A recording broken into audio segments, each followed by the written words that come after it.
Hi, today things are a little bit different. I'm outside here in beautiful Alpena, Michigan, and I'm attending a wedding. You can see Lake Huron is behind me. We are in September on the beach. I have my fancy necklace on. The wedding was absolutely lovely. It was one of my son's friends, and I spent the week making finishing touches on a quilt, and the quilt will be in a video at the end. And I spent a lot of time on this quilt where it was test blocks that I did for Quilt Maker 100 magazine, and I saved them all, kind of trying to coordinate the color palette a little bit so that you could maybe put them together at the end.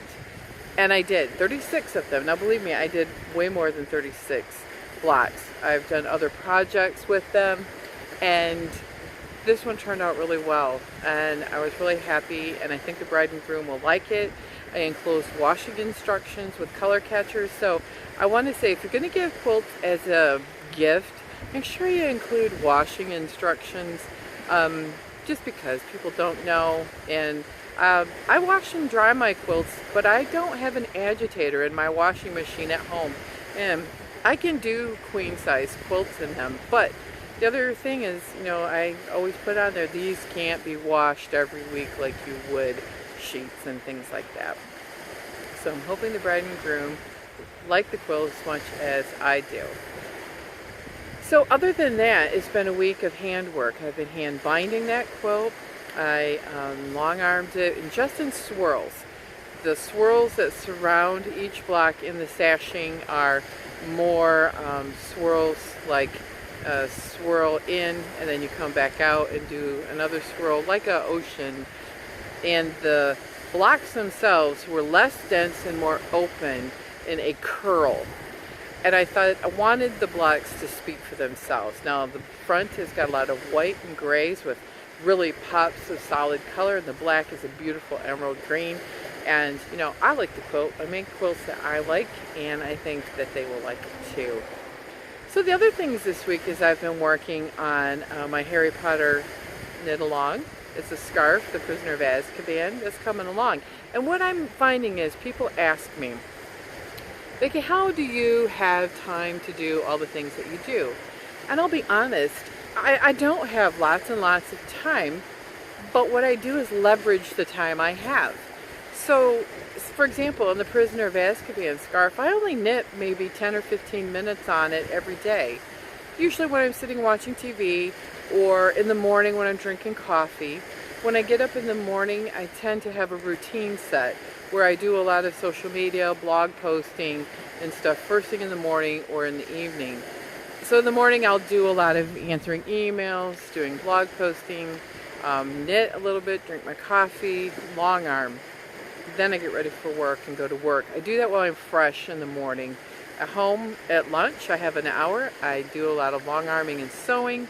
I try to keep the rhythm going. By the evening is when my other handwork things come along, and I might sew a block if I have time. See, block sewing, if I do 10 or 15 minutes on a block, I could do maybe one block or half a block, all in chunks of 15-minute times. I'm a really big believer, it's what you do every day that adds up to being done. And a friend of mine named Holly Ann also told me about drops filling a bucket.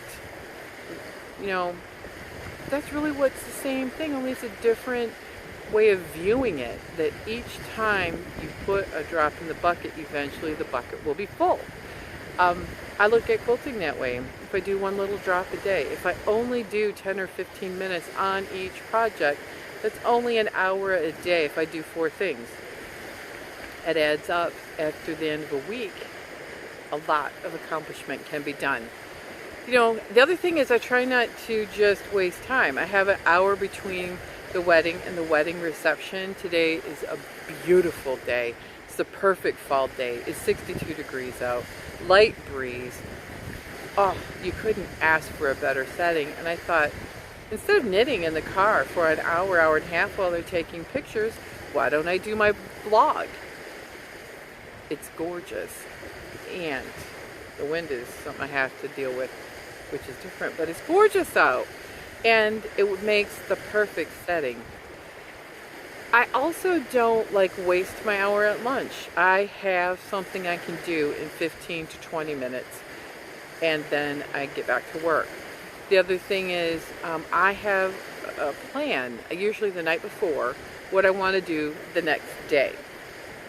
That is something that helps me because, and then the drop gets done, and another drop gets done, and pretty soon the bucket is full of all of the things that I wanted to accomplish for the week.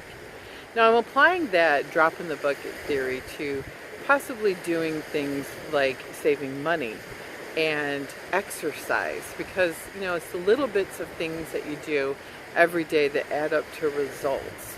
That's the bottom line. I need results. I need to get a little more in shape. I need to do a little bit of exercise every day.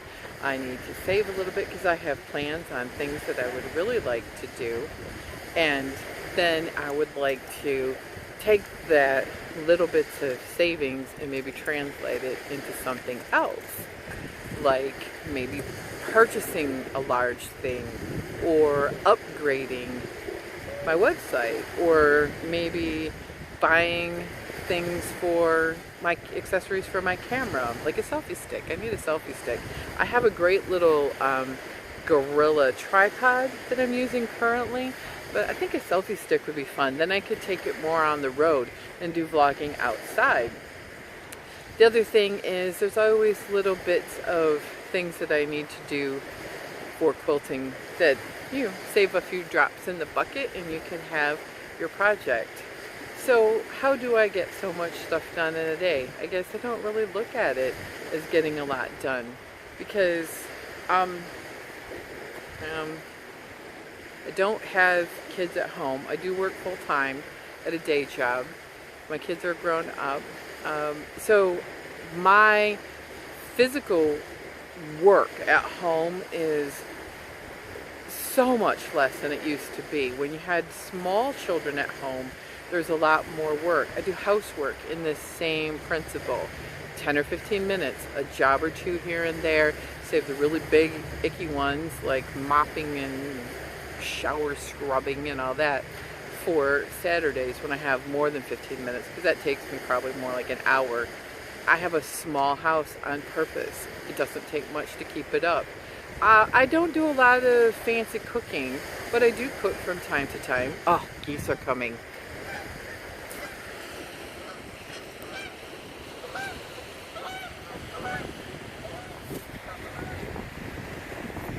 I had to show you that. There's something about hearing the wild geese and the seagulls. It tells us September is here. So let's go back to my thought on, have more time, basically, because I'm not spending so much time. I don't have any pets anymore either. I don't have to walk my dog every day and clean up after him. He passed away of old age a couple of years ago. And I decided that I wanted to invest my time more in doing what I need to do, like going to the gym and walking hard enough for me and exercising, just trying to do what I need to do to be healthy and to achieve my dreams and goals. So time leveraging, I try to have different tasks ready to go whenever I have a free moment. You just pick that task up and go with it. I guess I do that at work too. I used to have to juggle lots of different projects, and I still do, but it seems like I have a rhythm of how I'm going to keep track of them. I'm a big believer in post-it notes or writing notes, and I can tear them up and throw them away. I don't do well with rewriting lists all the time, and that's how I do it. I have a project, and the other thing is the style of the way I quilt is one block at a time, one stitch, one quadrant, one section, one block, one row at a time. I do that because that way I get more done and I see instant results and I keep going. I can't sit and cut 500 pieces for an entire quilt. I make a mistake. But I can do one row, one block at a time, one quadrant of that quilt block at a time, and then I will assemble the rows in sections. Now, my quilting, I do have a long arm, so I have the ability to finish quilts faster than people who don't. Or if you're doing it by hand, I love hand quilting. I used to do it all the time. My fingers don't allow me to do as much. But I think in the fall, well, it's already fall, more like September's over, like October, maybe November, I want to try doing some shishiko style. That would be a quilting project that I'd like to do. So I wanted to encourage everybody to just keep going and doing what you're doing. Quilting doesn't have to be painful. It can be fun, and if you do it in little sections at a time, you could get a whole quilt done in a short period of time. Or you could be like me. You could have a vlog. I have a blog where I have a website. It's My Creative Corner 3. I do a podcast twice a month because that's what I purchased, is twice a month. And I thought I'll do a podcast one week and a vlog the other week. And then I have a Facebook group where this week is a week-long journal and challenge of documenting what you do, which is basically the summary of this vlog. It is what you do every day to be creative, and mine is showing a preparation for a blog hop that I am getting ready to start on the 18th. It is a blog hop for Crystal Watson's Piece and Quilt. So today I started with ideas. What is my focus? What kinds of things have I already prepped? What have I already done that maybe I didn't necessarily think that it was going to be part of the blog hop, but it will fit in. I've made test blocks over the past several weeks in preparation for this, and I'm kind of trying to figure out how I'm going to weave all these things together to make a cohesive blog hop. So I'm going to talk about that every day this week, show some of my progress, and show how, as you do little bits at a time, that these things can come together and you'll be there. And in 7 days, I'll be ready for the blog hop. And day one will be a piece of cake. And I might have enough done as I journal a quilt that I'm going to make during the hop and have it done. And I'll be able to share that as I go too. So it'll be a 3-part hop. The other part of all of this is to say that you can do it. If I can do it, you can do it. I figured out how to run some of this technology. You can do it too. So overall, I want to just really encourage you to follow your dream. Do what makes you happy. If creative moments is what you live for, which balances my life, and I really, really enjoy it, I hope you do too. But you know what else I like? Natural beauty. I'm going to swing this around. This is a fishing pier. We're at a public beach in one of Michigan's pristine places. This is kind of a bay area, and I'm going to come over this way and swing behind, and you can see back here is some land because we're in a bay. But Lake Huron is huge. It's like Lake Michigan. I like fresh water because, you know, I'm going to steal from a t-shirt that I saw at a convenience store, we call them party stores here, that it's unsalted and shark free. Anyway, the fall is here, and the geese reminded me of their lonesome calling of a poem that is something called The Wild Geese. Something told the wild geese it was time to fly because summer was on their wings. But winter is in their cry, and I think of it every year when I hear the geese starting to flock up. We're having an early autumnal season. The leaves are just starting to change. It'll probably be another couple weeks before their peak. But this is great.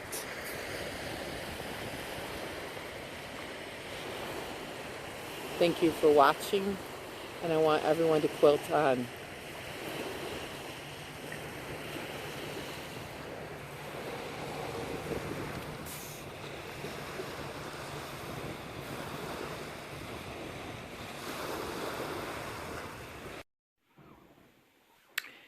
I wanted to share spread on my couch. This queen size quilt. All of the stitches are done. The binding is on. Yeah, it's just kind of draped over, but this is a collection of blocks that I tested for Quilt Maker 100 magazine. And the butterflies are in the corner. You can see a black or a quilt on the back of my couch. And then looking at the back, you can see that I did swirls and curls. Now the swirlies are all in the binding. And let's step around here, as you can see, and the curls were in the black. There's the back, and there's my binding. I like to stitch the bindings on machine in the front and then hand stitch the back. I think this is the best corner. Yeah, that one's a great one. You can see the binding is a white with a little bit of gray. So this was my big project. It is going to be a gift for a couple who is getting married.